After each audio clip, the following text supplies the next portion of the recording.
Next up, Frank says, "Hello, Dutch. I once heard Yokozuna was so big he once broke a toilet when he sat on it. Did you hear about this?" Yes, I did hear about it.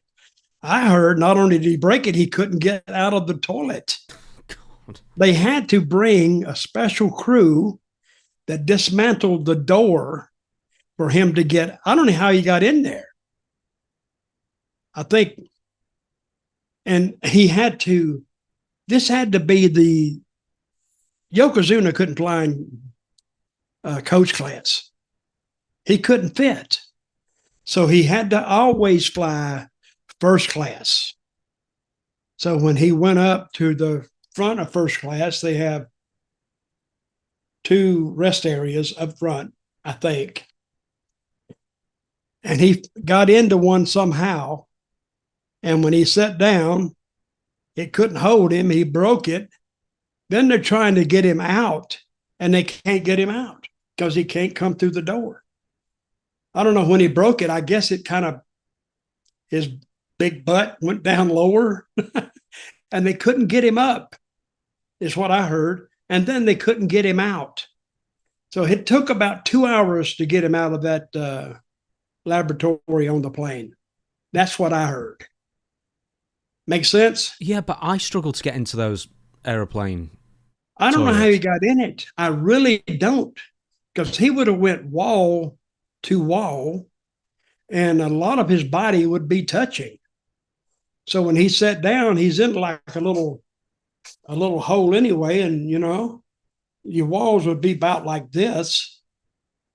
So him at 500 pounds or more, he was all spread out. And if I was him, I would have sued. I would have sued the airlines, and he may have. Yokozuna traveling, especially on, in his later years when he was 700 pounds or even more, it beggars belief that he could even fit into a car. It beggars belief that they even let him on the plane if he was traveling. Nowadays, I don't think they would let him on. He was just too big. And they're thinking in terms, if we had an emergency on the plane, could he react and move fast enough that he could get off the plane without blocking other passengers? And I don't even know if they even let him fly today. Mm. What are the rules on that? I haven't flown in a long time myself. I don't know. I know that if I'm like 0.1 of a kilogram over my luggage allowance, they'll try and charge me extra. But if you're 400 pounds or whatever going on a plane, they don't charge you any extra. Hmm. Well, I don't think you could do that anyway, because they could say that was discrimination. They should How could you discriminate people, discriminate?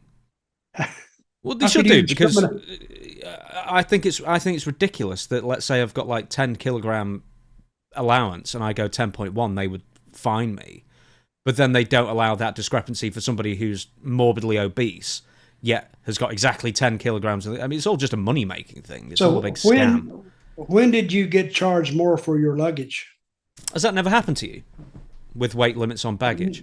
Never happened to me. Yeah, it's happened. If it happened to me, you know what I'd have done? I would have reached in my bag, pulled out something, and said, "Here, throw this away." I'd give it back to him. Are we under?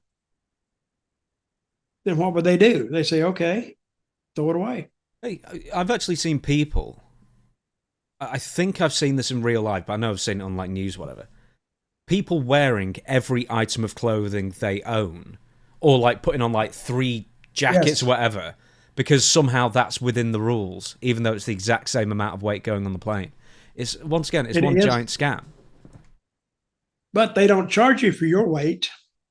They charge your bag weight. I know, but it's just bureaucracy and nonsense rules, which I That is. abhor. I'm agreeing with you.